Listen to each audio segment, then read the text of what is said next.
N and the का प्रयोग करते हैं। अच्छा, कितने स्टूडेंट जो कहते हैं सर को पढ़ा हुआ याद नहीं होता है, हाथ पकड़िएगा।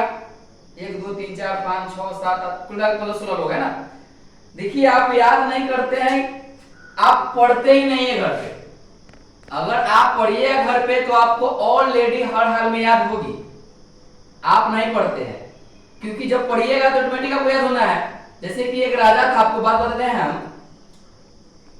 वो राजा बड़ा बलशाली था और साम्राज्य उसका बहुत बड़ा था, और उनका जो लड़का था वो पढ़ता नहीं था।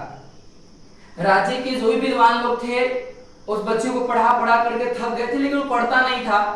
अतः राजा बड़ा आश्चर्यचकित हुआ कि अब आगे हमारा राज्य कौन संभालेगा अगर ये नहीं पढ़ा, अच्छे से शिक्षित नहीं हो पाया तो।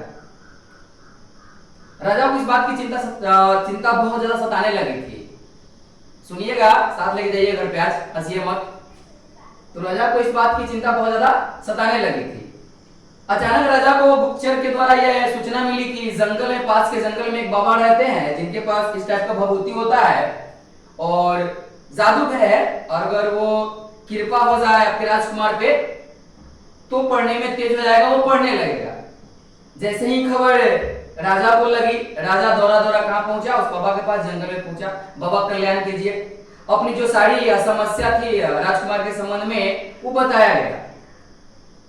अब जैसे ही बात बाबा ने सुनी तो राजा होते हैं तो उपकार तो करना ही था।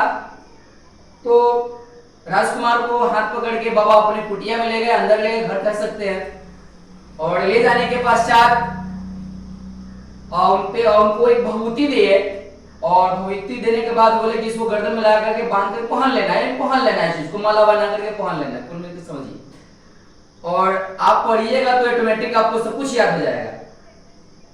तो राजकुमार ने कहा कि पढ़ना नहीं होगा, तो बोला बिल्कुल पढ़ना नहीं है, बिल्कुल पढ़ना नहीं है, अब केवल आपको उसको गर्दन में लटकाए रखना है, बाकी ऑटोमेटिक सब याद हो जाएगा। लेकिन बाबा ने कहा कंडीशन है।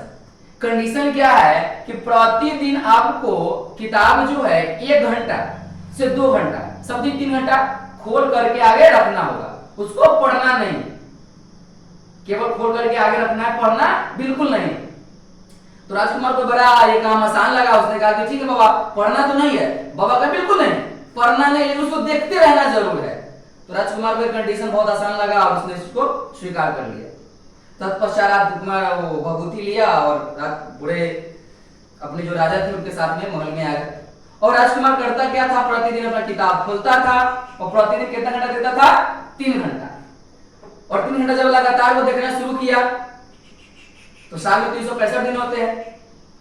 ठीक 1 साल बाद वो पुनः बाबा का बुलावा था, बुलावा पे पहुंचा। बाबा ने उसकी बुक खोली, किताब खोली, और किताब में पूछा गया कि लेसन नंबर 3 में क्या, तो फटाफट राजकुमार ये पूरा लिखा हुआ। लेसन नंबर 4 में क्या है, जो भी था, ऑथर का नेम क्या है, नहीं सारा बताना शुरू कर दिया। 10 11 12 जो भी लेसन थे राजकुमार ने बताना शुरू कर दिया। बाबा ने कहा हमने आपको कहा था ना कि आपको पढ़ना नहीं होगा, याद हो गया। राजकुमार आश्चर्यचकित हुआ, अरे तेरी की तो वाक्य में कमाल हो गया, हम पढ़े नहीं कुछ तरह याद हो गया। बाबा ने कहा बुड़बक, आप पढ़े हैं इसको, लगातार 3 घंटे पढ़े हैं, 1 साल पढ़े हैं। बाबा हम कोई भभूति आपको नहीं दिए, भभूति नहीं था। रात को जो हम खाना बनाए थे, मार जो होता चावल का, वो गिर गया था, उस राख में गिर गया था, उस राख को लपेट करके बस आपको दे दिए थे। कोई भभूति जादू मंत्र नहीं था।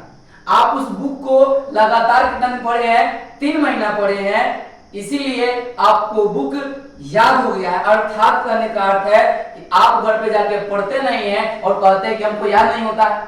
आप जाइए अभी घर पे पढ़िए, एक ही चीज को पढ़िए, सबका सब्जेक्ट का सिस्टम बांट लीजिए, आप पढ़िएगा, आपको सारा याद हो जाएगा राजकुमार की तरह। आप पढ़ते नहीं हैं और कहते हैं हमको याद नहीं होता है, अर्थात कहने का अर्थ है आप पढ़िए और ईमानदारी से पढ़िए, लगातार पढ़िए, आपको सारा चीज याद हो जाएगा। कोई जादू नहीं है जो आपको दे दिया जाए, कोई जादू की झड़ी नहीं होती। धन्यवाद, चलिए आगे पढ़ते हैं।